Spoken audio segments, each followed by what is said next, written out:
Hello, and welcome back to another pen talk. Thanks for tuning in.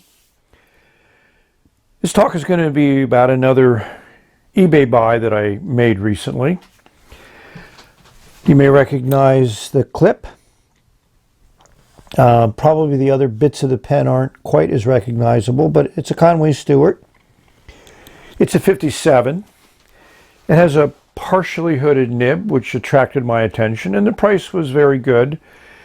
And it's not a pen that I have in my collection. It was made in probably early 60s during the decline of Conway Stewart, but they were trying to compete with, like, the 51s, the 45s, and other pens that were quite popular during this time frame. Why is it in pieces here? Well, when I got the pen, as usual, I flush it, and with the aerometric filler, it's pretty easy to push a fair amount of liquid through it. So I was flushing it with my ammonia soap solution, and it was really dark. There was a lot of ink in the pen. Here's the liquid from some of that flushing. So I would fill the nib and feed and aerometric sack with my soapy solution and throw it in water because I didn't want the soapy solution in contact with the outer parts of the section. Doing that a number of times over a couple of hours, it still was pretty dark. The flush came out. So I decided to go to my local sink and try that, and this fell out of my hand, which I drop a lot of stuff. It just happened to catch right in the drain cover. And as I pulled it out, the whole thing fell apart and the nib went down the drain. So needless to say, I was not a happy camper, but I've done some plumbing in my day, so I took the trap apart, and this is an old trap, so it was not an easy thing to take apart. It had some plastic bits, it had some copper bits, so thankfully I got the nib. So that's the good ending to the story. So I'm going to continue to work and clean this pen up, put it back together again, and we'll see how the nib writes after I found it in the drain. Before I assemble it, I wanted to show the pen cleaned up. Interesting pattern, kind of like a chain on this cap band. One of the things that's nice about Conway Stewart's is the majority of the pens were used gold filled. So that tends to hold up a little bit better than gold plating over time. Here we can see that engraving. It's a Conway 57, made in England. The other thing that I wanted to show is the nib, which also cleaned up very well. And the nibs generally have good tipping material on them.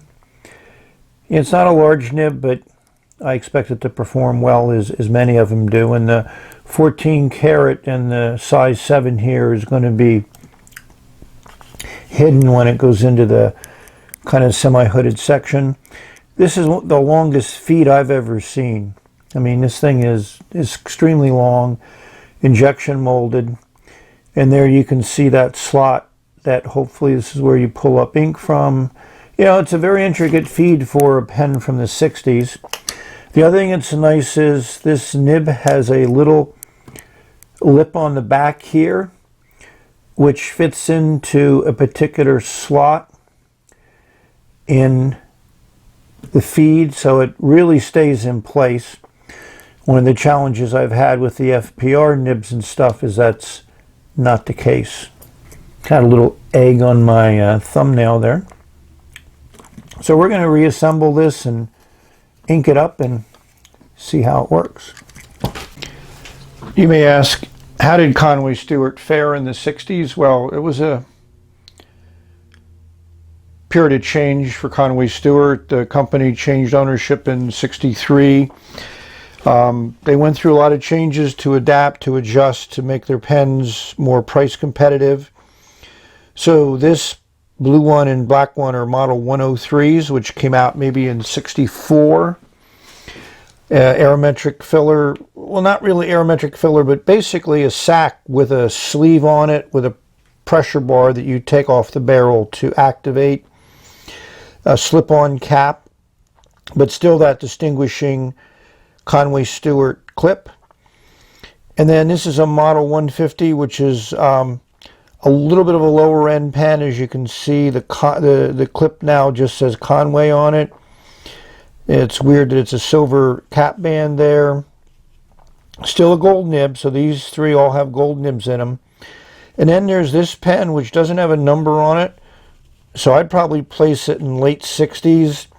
I haven't been able to really nail it down, but it has this push-pull converter, which we may recognize from Indian pens, noodler pens, and an ink window.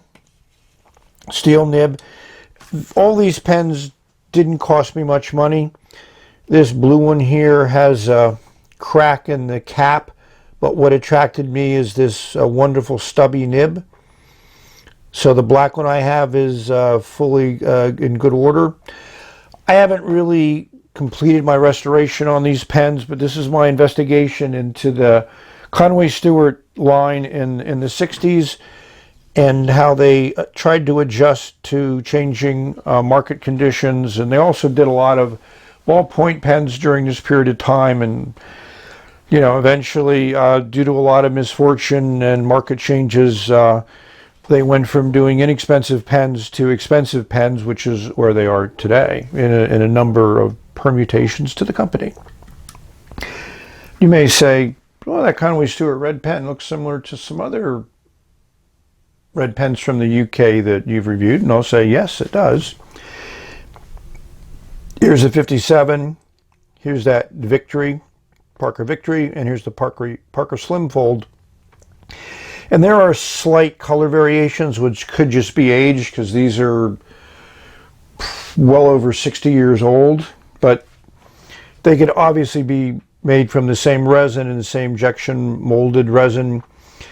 You know, gold filled trim, different nibs. These have more standard nibs on it. This is a little bit larger nib than this one, and this is that hooded nib. So yes, there was a lot of mimicking going on in the 50s among the pen makers.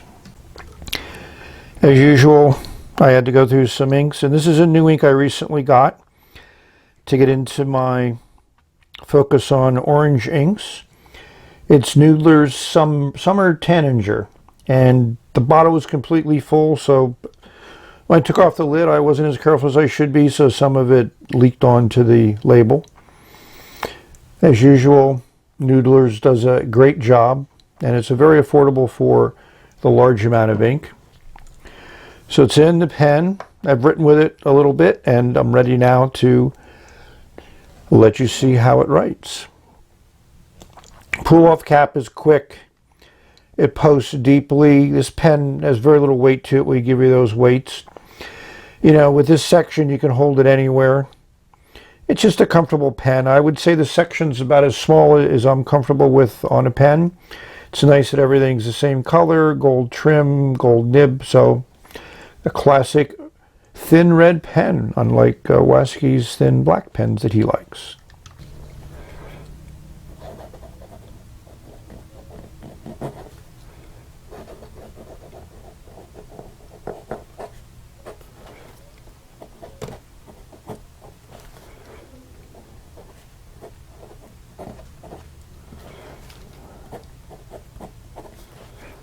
We'll call this a fine nib.